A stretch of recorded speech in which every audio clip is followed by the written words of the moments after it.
欢迎少夫人回家。老婆，这几个月在海外玩得开心吗？玩得挺好，不过我在外面倒是听到咱们公司亏损的消息。现在大环境不好，生意难做嘛。你3年前把公司交给我打理，自己退居幕后，不就是为了享清福的吗？公司遇到难处，我也不能坐视不管。从今天起，我亲自去掌控许氏集团的大局，看看问题到底出在哪儿。好啊，老婆，你愿意亲自去指导工作，那是公司上下的荣幸。我这就通知公司，准备迎接总裁夫人。喂，通知公司，准备迎接总裁夫人。什么？总裁夫人要来上班？大家跟我一起下楼迎接总裁夫人，快！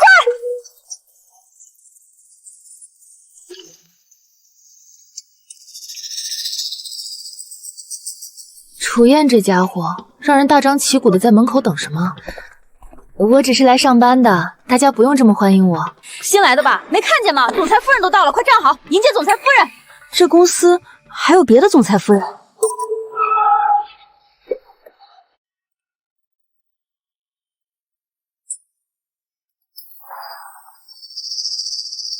你们不用这么客气的。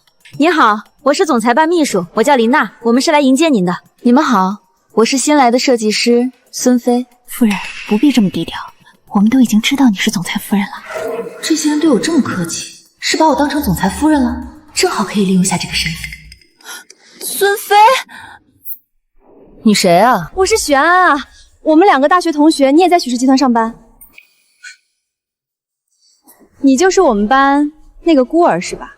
不好意思，我可没你这样的同学。你怎么说话呢？我才不是新来的，别套近乎了。夫人都说不认识你了。夫人，您这边请。一个冒名的总裁夫人，一个产内的员工，楚燕，你这公司管理的可真差，看我怎么纠正过你。夫人，你想吃什么？我这就去给你买。啊，快给夫人倒水。总裁出国了，我们一定替他好好照顾楚夫人您。喂，你叫我？对，就是你。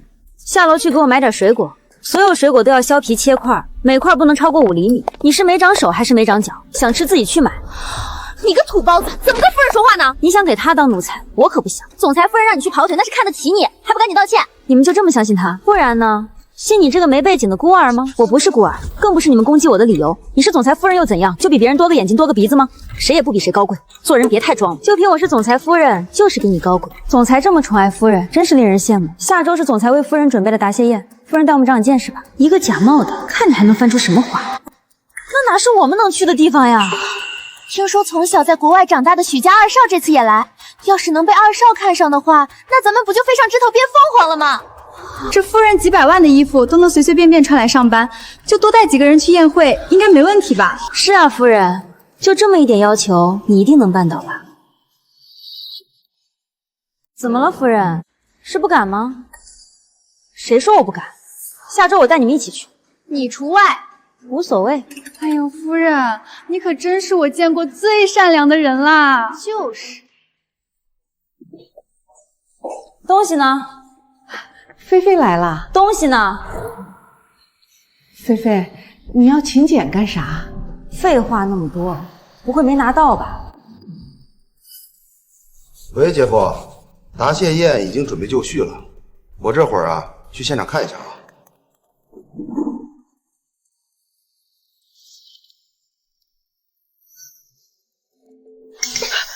有了请柬，我就能继续做总裁夫人。楚总临时有事赶回来，那我就是真的。你说啥呢？菲菲，这么大的事儿，你可不能犯糊涂呀！你什么时候回来？马上。你在公司还习惯吗？已经习惯了。你习惯就好。妈，你说就我哥这情商，这到手的小喜子又得气跑了。跑就跑了呗，门不当户不对的，真不知道他看上他什么人。那要不这样，我去给您探探。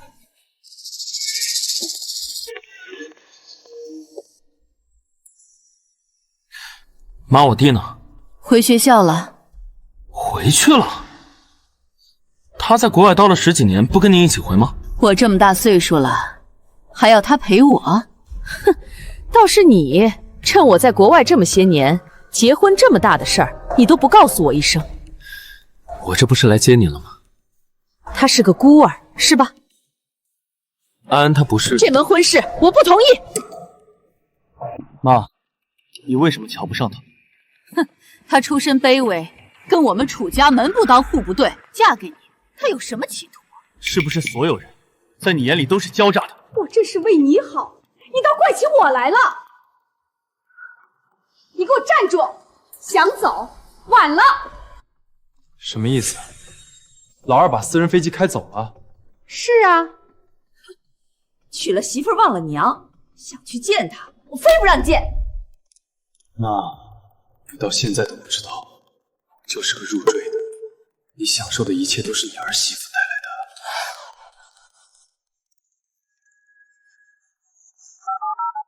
喂，妈，我到了，知道。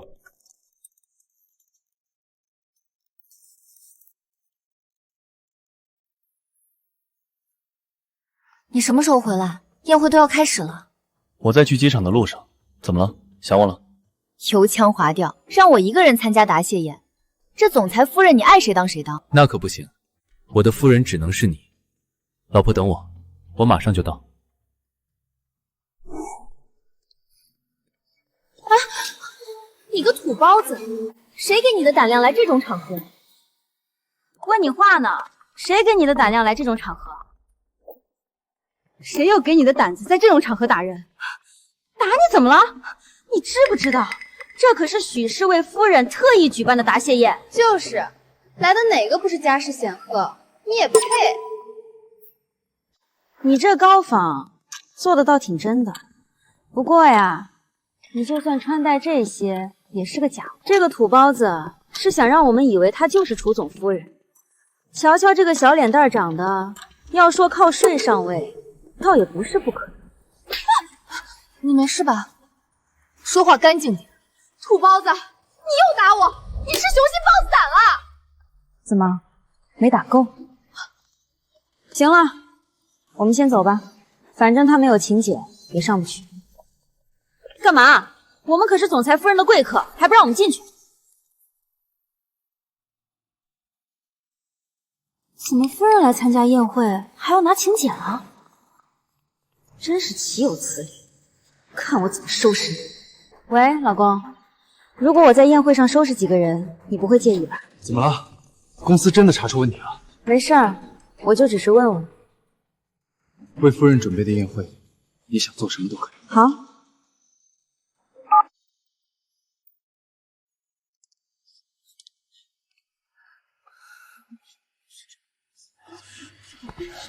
这位是？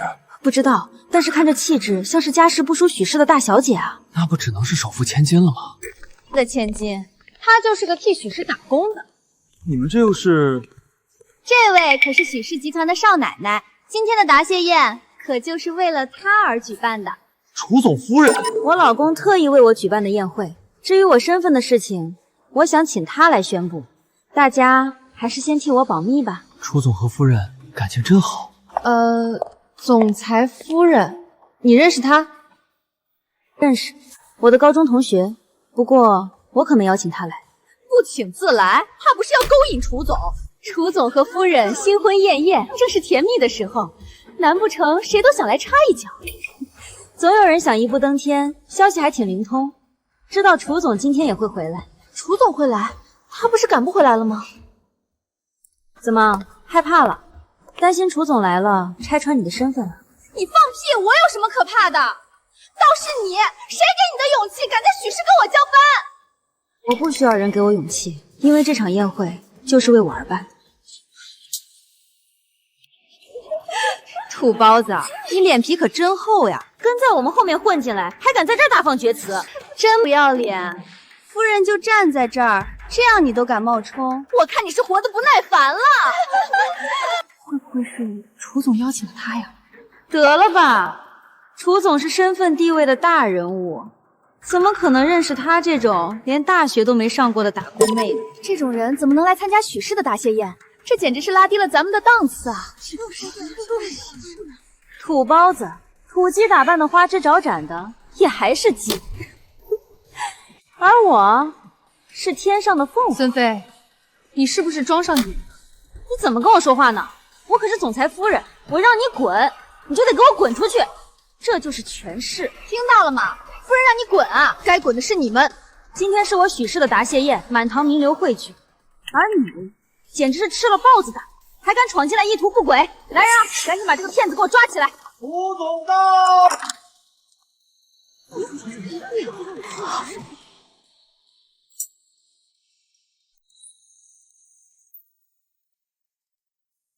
楚总，您可算来了！您看，就是那个叫许安安的土包子，连请柬都没有就混进答谢宴不说，还3番5次顶撞总裁夫人。别说了，夫人您别怕，楚总肯定会给您出气的。楚总，快让人把这个穷鬼丢出去吧，免得脏了您的眼。闭嘴！老婆，对不起，路上堵车我来晚了，这群不长眼的东西没让你受委屈吧？老婆，她才是真正的楚夫人。趁大家都在，我正式宣布一下，这位许安安才是我楚业名正言顺的合法妻子，也是许氏集团真正的女主人。原来是个冒牌货，还穿得那么招摇，真是丢人现眼。就是，刚才还张口闭口骂人家真千金是土鸡，我看他才是野鸡，想当凤凰想疯了。好大的胆子，居然敢冒充我老婆，跑到外面来招摇撞骗。今天这宴会是给你办的吗？楚总，对不起，我错了，是我鬼迷心窍，贪图虚荣，求您大人有大量，饶了我这一次吧。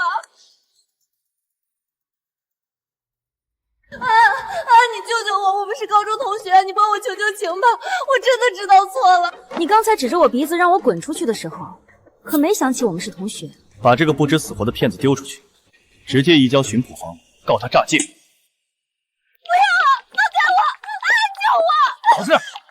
放开我呀！不是在吓我，那怎么出什么事了？老公，威风耍够了。老婆，让你受惊了。回头我一定把公司彻底整顿一遍，把这些不长眼的废物全开了。老公，你是不是背着我做了什么事？老婆，你说什么呢？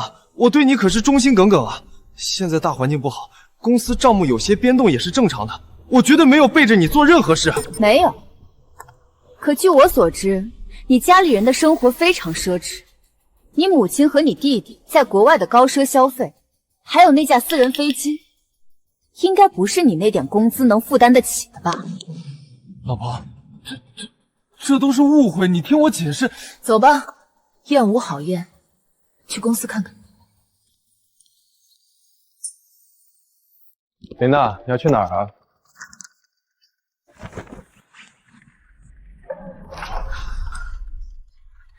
楚总，我不知道她是总裁夫人，不知者无罪啊。公司录用的每一个管培生，我都亲自看过检。许安安的履历放眼全行业都是顶尖的，常青藤名校双硕士毕业，你算个什么东西，敢瞧不起他？楚总，我是王副总的亲外甥女，您不能为了夫人就这么随便开除我吧？我舅舅为公司可是立下过汗马功劳的，您多少得给他留点面子。王副总，好，很好，正好。通知王副总立刻来市场部一趟，我倒要看他今天怎么报。王副总，好，很好，正好。通知王副总立刻来市场部一趟，我倒要看看他今天怎么报。琳娜，楚总，息怒息怒，这绝对都是误会。娜娜年轻不懂事儿，脾气冲了点，冲撞了夫人，我替她向夫人赔罪，回去一定好好教训她，扣她半年奖金，您看如何？王副总，这可不是小女孩冲撞脾气差这么简单。林娜让我核对这些账目，我刚才顺手随便翻了2页，看来你们舅侄俩的秘密也不少。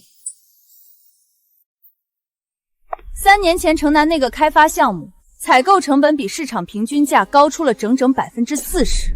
王副总，你能不能解释一下，这多出来的几千万巨款，最后到底是进了谁的口袋？夫人，您刚来公司对里面的具体情况可能不太了解。王副董，我不了解。这都是娜娜胡闹，拿错了文件。拿错了？难道不是因为这些账本里藏着你们两舅猪暗中构通、虚报成本洗钱的致命证据？你胡说八道！你血口喷人！你有什么证据证明我们洗钱？舅舅，你快说话呀！他这是诽谤！保安部吗？把市场部所有出口封死，所有人必须坐在位置上，谁敢碰一下电脑，直接扭送安保局。楚总您开恩啊！这事儿我可以解释，这都是误会，我为公司流过汗啊！楚总，您就看在我这几年没有功劳也有苦劳的份上，放我一马吧！楚总，留着你的苦劳，去跟安保妈妈解释。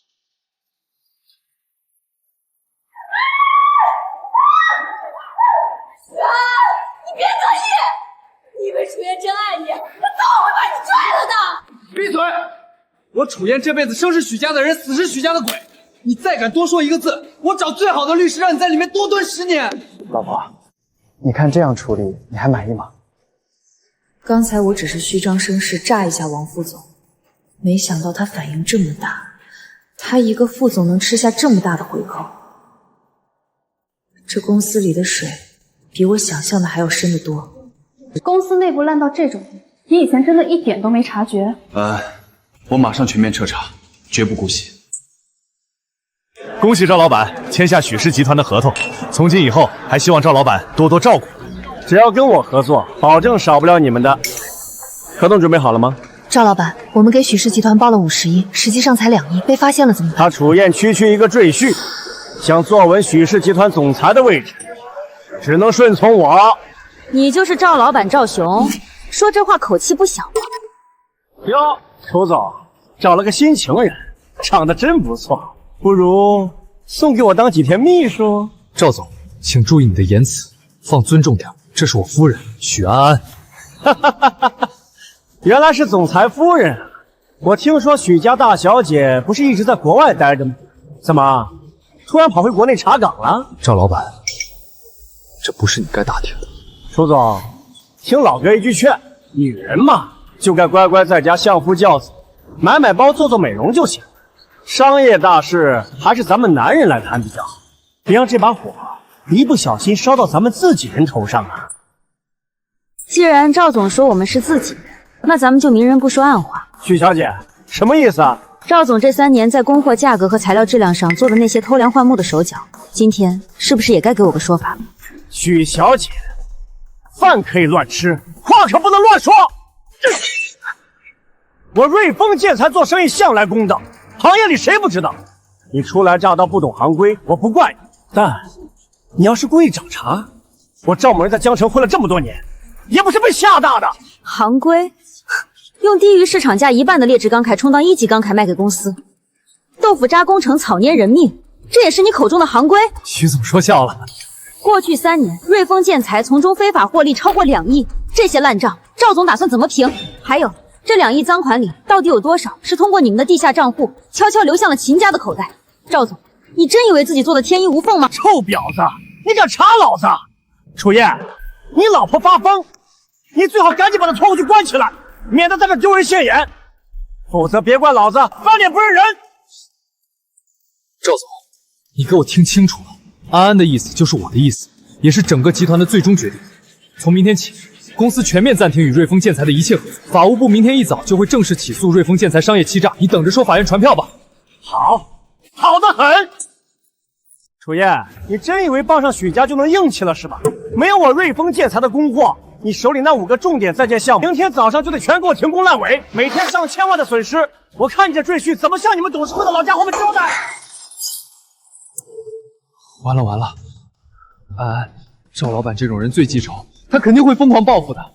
那几个在建项目是公司今年的生命线，一旦停工，资金链断裂，每天的损失都是天文数字。董事会那帮元老绝对会借机逼宫的。慌什么？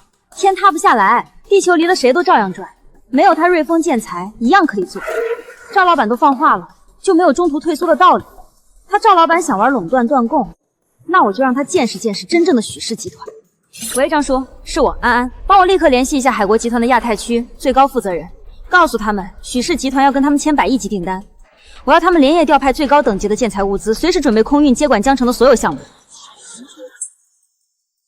这些人疯了，简直是无法无天。无良企业出现工程旁，赵老板的报复来得太快了，这些流氓可不大，任何人都进不来出不去。刚才秘书汇报，公司股票开盘跌停，董事会那帮老家伙的电话都打爆了，全在要说法。不行，我必须马上报警，让特警把这帮暴徒全抓起来。放下。老婆，你疯了？都这时候了还不报警？难道真被他们这么活活耗死吗？报警解决不了根本问题。赵老板既然敢光明正大的闹事，就说明他早就把里面的门道摸透了。你今天报警，安保来了，这帮混混就会马上扔掉棍子，装老实人散开。等警察一走，他们又会马上回来继续堵门，这叫游击战术。赵老板就是要用这种恶心人的流氓手段，把公司的生意彻底搞臭，逼我们在股票崩盘和项目违约的双重压力下，乖乖向他低头妥协。那难道我们就一点办法都没有了？就这么眼睁睁看着他把公司搞垮？办法当然有，走，下去会会他们。你疯了！你绝对不能下去！下面都是地痞流氓，毫无底线。万一发生冲突伤到你，你让我怎么向岳父交代？我绝对不允许你去冒险！让开！不让！我是你老公，我必须保护你的安全。千金之躯不可涉险，大不了我们向赵老板服个软，赔点违约金算了。服软？许家字典里从来就没有这2个字。我是这公司的真正主人，别人带着流氓地痞，打着横幅堵到我家门口来砸场子了，你要我躲在顶楼的空调房里做缩头乌龟？你怕死就留在上面看着，我倒要看看今天谁敢动我许安安一根汗毛。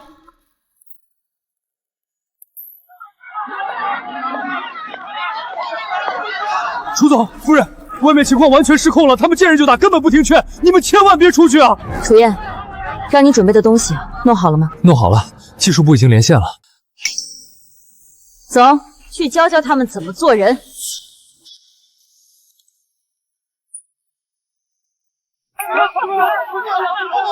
哟，怎么出来个娇滴滴的小娘们？楚总呢？做缩头乌龟躲在女人背后了。赵老板给了你们多少钱一天在这演戏？1000、2000，不管他出多少，我出双倍。马上带着你的人滚出我的视线！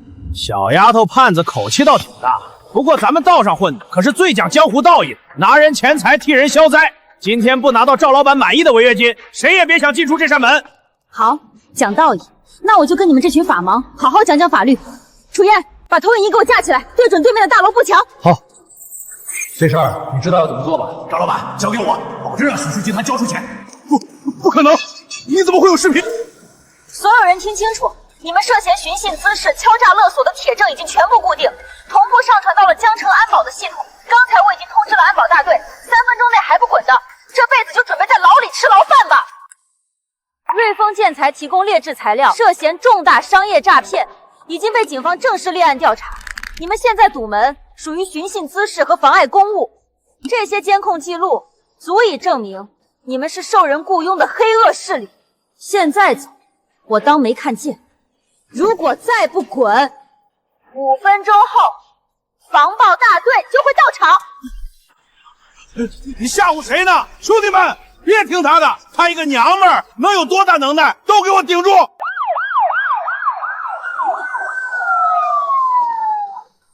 所有人放下武器！放开我！我没办法，我是路过的。我从不吓唬人，回去转告赵老板，他的好日子到头了。楚总，你因为一个女人的几句话，就单方面撕毁和瑞丰的合同，现在不仅导致重点工程全面停工，还引发了群体事件，股票直接暴跌跌停。今天不给我们一个交代是不行了。就是啊，楚总，年轻人做事有魄力是好事，但也得顾全大局啊。这几十个亿的损失，谁来担责任？李董，各位董事，瑞丰建材的材料确实存在严重的质量问题。如果继续使用这种不合格的劣质钢材，一旦大楼坍塌出事，后果不堪设想。我们这是及时止损。质量问题可以私下协商解决，要求他们换货不就行了？你这样大张旗鼓的蛮干，把事情闹得满城风雨，造成的股市损失谁来承担？李董好大的威风啊！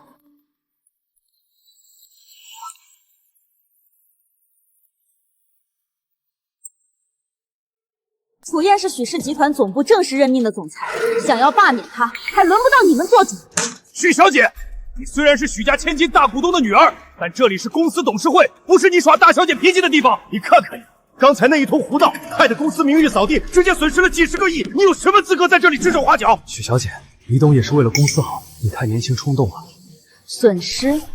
李董不如先看看这份文件，再来谈什么叫为了公司好。你从哪弄来的这些？这不可能！李董，你真以为自己做的很隐秘，可以瞒天过海吗？你名下的几家皮膏公司这几年一直利用瑞丰建材的假账，源源不断的从公司洗钱，你和赵老板根本就是一丘之貉。还有你们和秦家在背后的那些见不得光的勾当，全都在这份文件里一清二楚。这都是真的！天哪，这些流水，这是污蔑，这是伪造的！你们不要信他！是不是伪造的？等经侦大队介入，自然会查得水落石出。各位，公司现在面临的危机，不是因为解约引起的，而是因为内部的毒瘤太多，烂到了根里。我已经亲自联系了德国海德集团。海德集团那可是全球最顶级的建材供应商，他们平时根本不接国内的小单子啊！他们同意以低于市场价10%的价格为我们提供最顶尖的建材。合同的电子版我已经看过了，没有任何问题。许小姐，此话当真？这简直是雪中送炭啊！只要肃清公司内部的蛀虫，新材料明天一早就能进场。停工的项目不仅能全面复工，还能在建筑质量上提升一个大档次。至于公司的股票，不出3天一定能全线涨停回来。至于李董，我会代表许氏大股东正式向法院提起诉讼，追究你的刑事责任。准备好在里面安度晚年吧。老婆，你简直太厉害了！刚才在会议室里简直是大杀四方，要是没有你，我今天肯定被这帮老古董赶下台了。楚燕，你真当我是来给你救场的？老婆，你这话是什么意思？你这几年在公司到底在干什么？每天坐在总裁的位子上喝茶吗？还是说你干脆就在装聋作哑，暗中配合？老婆，安安，你要相信我，我对许家对岳父绝对是忠心耿耿的，我绝对没有参与他们的贪污洗钱，我敢对天发誓。忠心不是用嘴说的。赵老板和李董虽然倒了，但这件事绝没有这么简单。瑞丰建材的假账做的天衣无缝，财务部如果没有内鬼配合操作，这种烂账根本过不了审计的关。我要彻查所有账目。都给我快点！许小姐，你怎么亲自来了？有什么吩咐？把最近3年的账目全部调出来，我要查账。这是公司这几年账目的纸质凭证，都在这儿了，您慢慢看。又是这种老套路，想用繁琐的纸质工作拖延时间。陈总监，你当我是林娜那种什么都不懂的蠢货吗？把公司的核心财务系统权限给我。这不合规矩啊，许小姐，按照公司的财务制度，没有楚总的亲笔签字授权，外人是绝对不能查看核心系统的。废什么话！许小姐的话就是命令，马上给她权限，除了事我担着。是，我这就给。让开！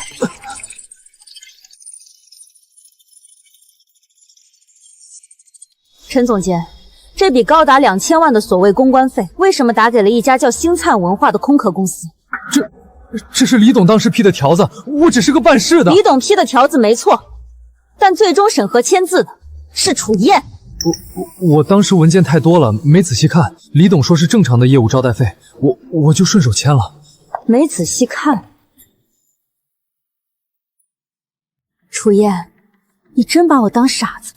我已经查过了，星灿文化的法源代表就是你大学时代的初恋女友。你拿公司账户上的钱去养你的老情人啊！那是因为他得了重病，是不治之症啊，他马上就要死了，需要这笔钱救命。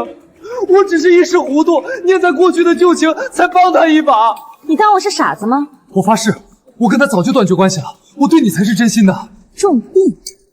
我查过星灿文化的资金流水，这2000万的救命钱，最后被拿去投资了一部烂尾的网剧。你倒是告诉我，他生的是什么绝症，需要投资网剧来治？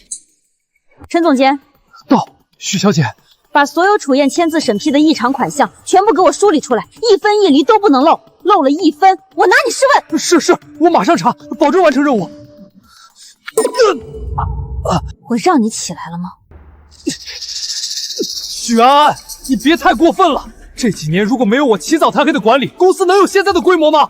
我拿点钱怎么了？这都是我应得的报酬。公司是我爸全资控股，你不过就是个高级打工仔，没有许家的雄厚资源和顶级人脉，你楚燕现在还在天桥底下的贴手机膜，你有什么资格在这里跟我谈应得？是，我是赘婿，全天下都知道我是靠女人吃软饭的。你爸平时把我当狗一样使唤，你在我面前永远高高在上，我受够了。你真以为你查出这点东西就能把我怎么样？告诉你，公司的核心业务现在全部掌握在我手里，我要是走，整个公司立马就会瘫痪，你们许家一分钱都别想赚。瘫痪？楚燕，你是不是太高估你自己了？我既然敢微服私访查到底，就说明我早已经做好了全盘接收的准备。大小姐，大小姐，从现在起，楚燕正式解除许氏集团分公司总裁职务。法务部立刻准备起诉材料，核心岗位接管组即刻进驻，权限全部收回。是，大小姐。安，你不能这么做，你不能！岳父知道了，岳父也不会同意你这么绝情的，他不会同意的。别拿我爸压我，如果不是他全权授权、亲口同意，你以为我调得动这些人吗？许小姐，楚燕的事情只是冰山一角，今晚8点，蓝岛咖啡厅有大礼相送。狐狸尾巴终于藏不住了，我倒要看看你们背后还有多少手段。许小姐，到了。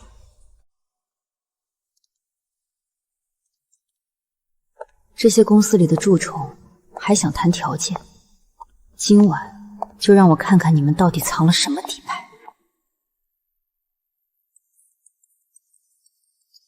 怎么还没来？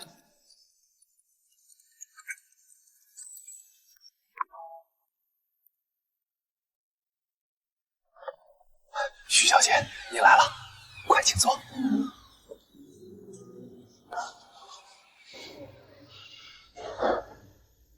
废话少说，你短信里说的大礼是什么？您的咖啡，请慢饮。许小姐，果然是个爽快人。今天在公司的雷霆手段，真是让我大开眼界。林娜和王副总那两个蠢货，根本不配做您的对手。张总监，你大晚上约我出来，应该不是专程来拍马屁的。许小姐，既然您快人快语，我也不绕弯子了。这是什么？这是楚燕近3年来私下转移公司资产的所有证据。不仅是星灿文化那个空壳公司，他在海外还注册了多个离岸账户，每一笔资金的流向都在里面。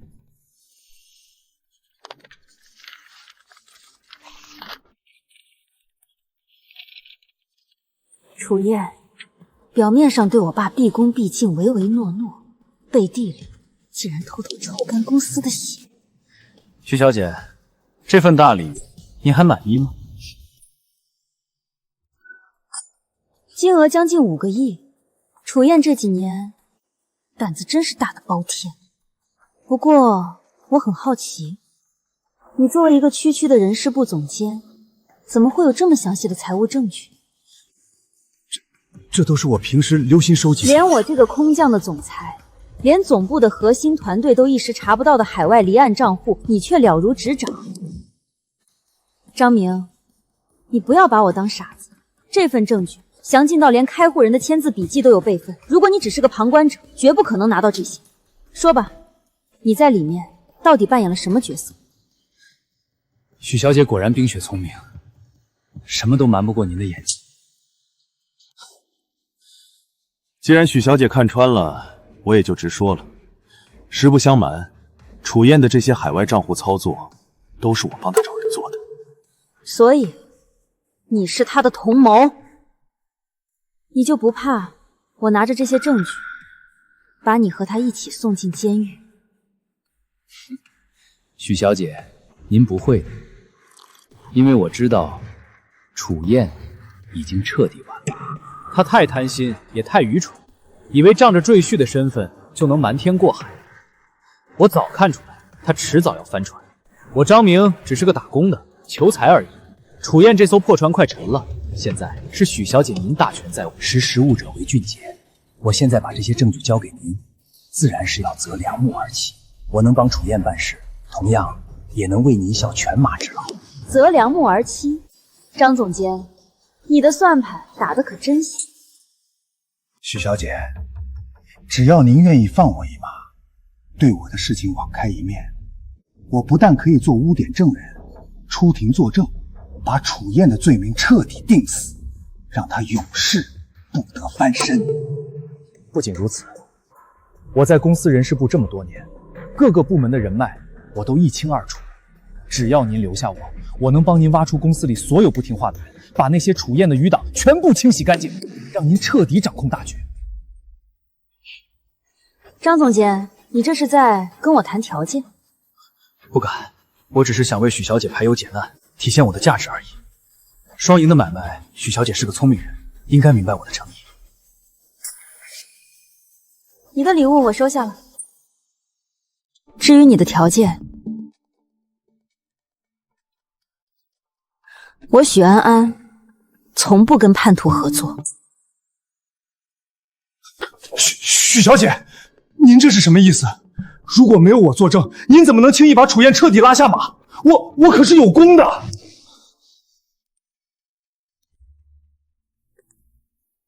你有功？你伙同楚燕盗取我许家的资产，现在见势不妙，又反咬一口，出卖同伙。你这种两面三刀的垃圾，只会脏了我的公司。你以为有了这堆破纸，就有资格来要挟我？许家要捏死楚燕，就像捏死一只蚂蚁一样简单，根本不需要你这种墙头草当污点证人。许安安，你别欺人太甚，逼急了我，大不了鱼死网破。鱼死网破，就凭你也配？张明，我给你最后一条路走。什么路？明天早上8点之前，自己拿着离职报告和这些转账记录的复印件，滚去京深大队自首。许安安，如果你老实交代，或许还能争取个宽大处理。否则，过了8点，我不介意亲自报警抓你。到时候你下半辈子就在里面和你的好兄弟楚燕作伴儿。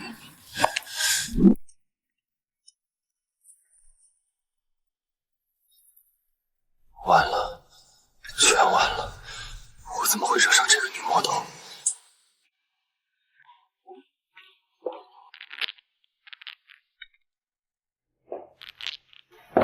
爸，这么晚赶过来，查出什么了？这些是楚燕背着我们在海外洗钱的全部证据。混账东西，简直是胆大包天！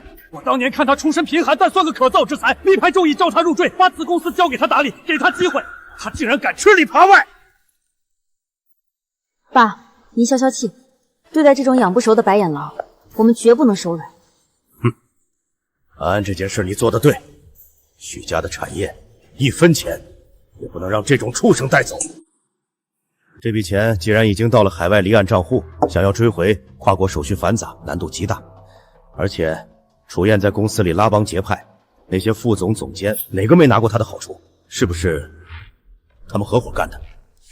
不是，爸，我仔细看过这些流水的路径，这绝不是公司内部那些酒囊饭太能做出的手掌。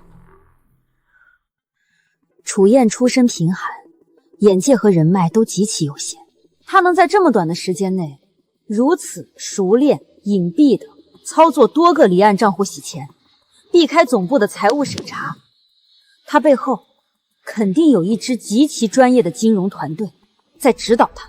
你的意思是，楚燕不仅是贪污，她还是别人手里的一颗棋子？没错，她转移了近5个亿，以她初恋女友那种规模的空壳文化公司，根本吞不下这么庞大的一笔资金。这笔钱最终一定流向了更大的鳄鱼池。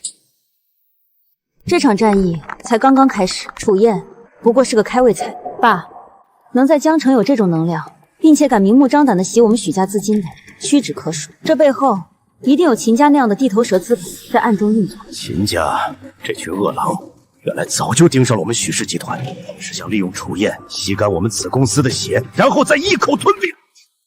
楚燕太急于摆脱赘婿的身份，太渴望那些他不配拥有的财富和地位，所以他心甘情愿地成了秦家利用的棋子。既然他们敢伸手，我们就把他们的爪子剁下来。放手去查，动用总部一切资源。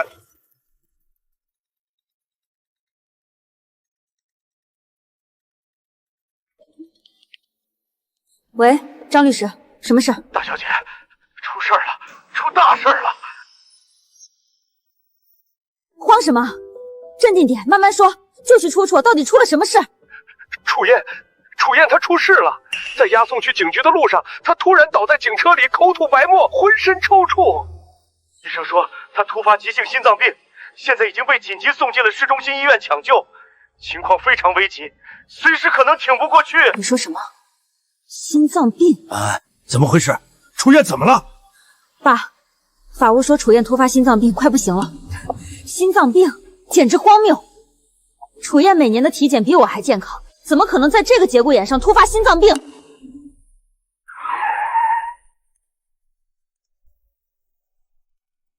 楚燕，你作恶多端，死不足惜。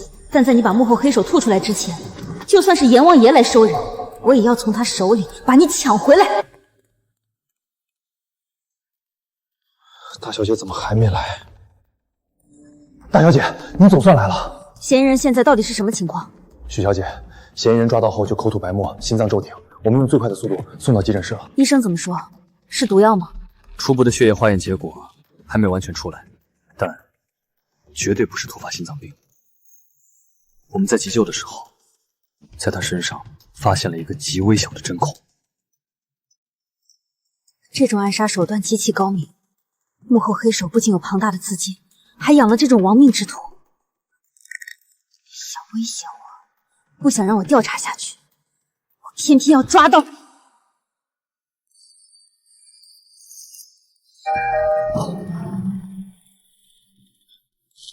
抱歉，病人送来的太晚了，那种未知的毒素扩散极快，已经彻底侵入了心脏。我们尽力了。楚燕没了，死无对证了。楚燕，你处心积虑的想要往上爬，却被人用完就扔，你安心上路吧。这笔债我会亲自向你背后的主子讨回来。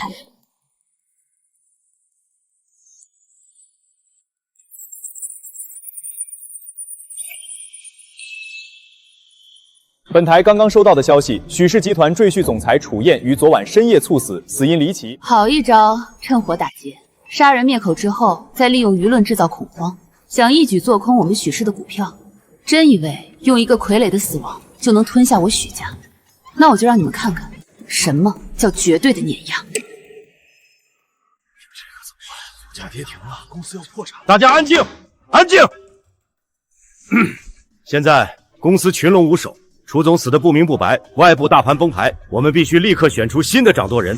在这里，我推荐。你想推荐谁？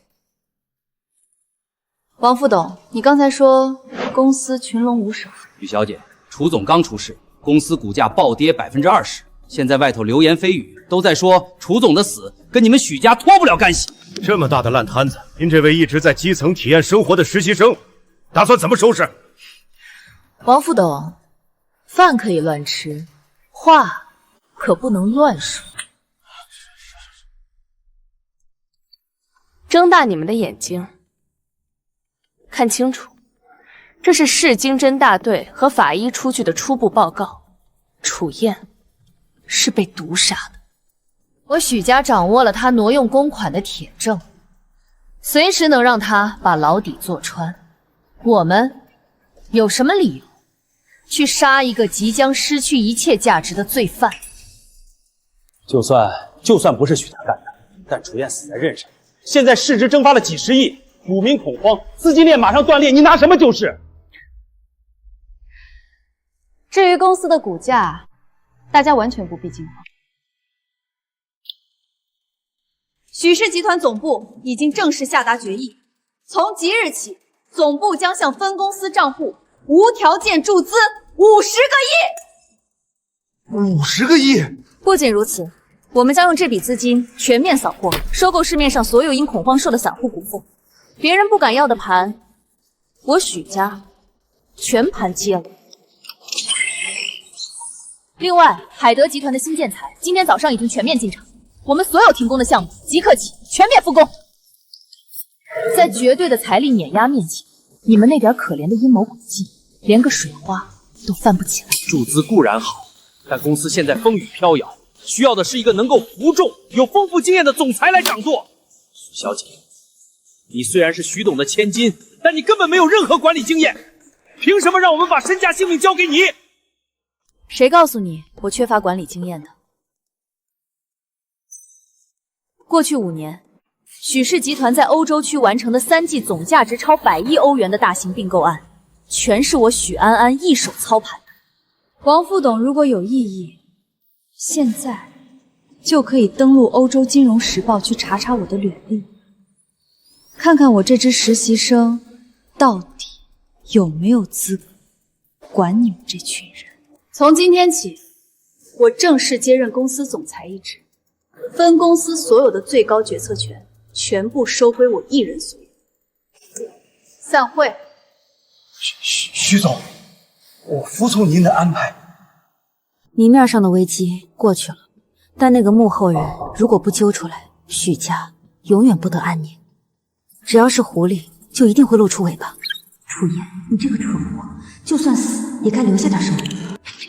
找到了，每个月15号准时收到一封来自境外的推销垃圾邮件。楚燕，你还真是会掩人一目。接总部网络安全专家组，最高权限给我立刻破解这组乱码附件。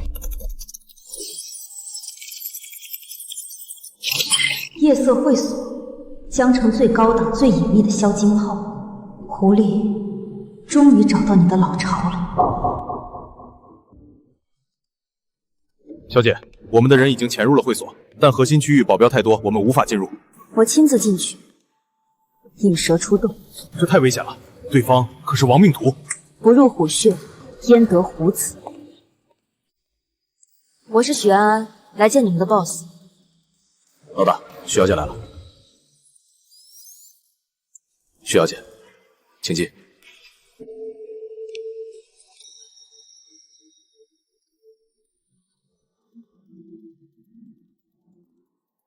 没想到楚燕那个蠢货都下地狱了，你还敢单拳匹马的冲？江城首富的独生子秦泽。许大小姐好眼力，我还以为你会识趣一点，怎么今晚是想来陪本少爷喝2杯，再求我放过你们许家？秦少好兴致，只可惜你今晚喝的可能是你人生中最后一杯自由的酒。哦，看来楚燕那个死鬼的秘密你都已经查清楚了。楚燕不过是你用来掩人耳目的一只白手套罢了。你利用他渴望上位的贪婪，帮他把许家的资金通过那几家空壳文化公司向海外洗钱，你从中抽取高昂的过桥提成。但这还不是你真正的目的，你真正在做的是通过做空许家的股票，一点点吸干我们的血，妄图一口吞吃我们整个许氏集团的商业版图。现在楚渊死了，秦泽，这笔5亿的账加上1条人命的血债，我们今晚该好好算算。精彩，真是太精彩了！许安安，你比我想象的还要聪明100倍。没错，那5个亿确实是我帮那个蠢货处理的。不过许家这块肥肉，我可是盯了整整5年了。商场如战场，大鱼吃小鱼。你们许家老头子已经老了，这江城的天早该换成我秦家的了。楚燕，她不过是我随手丢弃的一颗棋子，连杀她的毒药都是我亲自为她挑选的。秦泽，你胃口太大，就不怕把自己活活撑死？撑死？就凭你，许大小姐，你跑到我的地盘上，我是该夸你勇敢呢，还是该笑你愚蠢？既然你什么都知道了，那就别怪我让你下去陪楚燕了。秦泽，你刚才亲口承认洗钱和谋杀的每一句话，我全部录下来，加上楚业海外账户的铁证流水，足够让你去吃一辈子牢饭。许安啊，许安，你太天真了，你以为拿个破录音笔就能扳倒我？在这个地方，我就是神。你觉得你能把这支录音笔完好无损的带出这扇门吗？把东西给我抢过来。如果他不配合，我考虑让你死得体面一点，就像楚剑那样。秦泽，你真以为我会毫无准备，像个白痴一样来见你吗？全部不许动！安保，双手抱头，蹲下！徐安，你算计我！兵不厌诈，秦少，你太自信了，真以为在江城你能一手遮天？这片天你还遮不住。留的是秦泽犯罪的证据，另外楚燕的死也是他为了掩盖罪行，指使职业杀手干的。许小姐，你做得很好，把这些人全部带走。许安，你别得意的太早。我秦家在江城根深蒂固，就算我进去了，秦家也绝对不会放过你的。我做鬼也要拉着你陪葬。秦家过了今晚，江城再无秦家。江城首富之子秦泽因涉嫌洗钱、谋杀等多项重罪，被法院依法判处无期徒刑。秦氏集团受此重创，宣告破产，其核心产业已被许氏集团全面收购。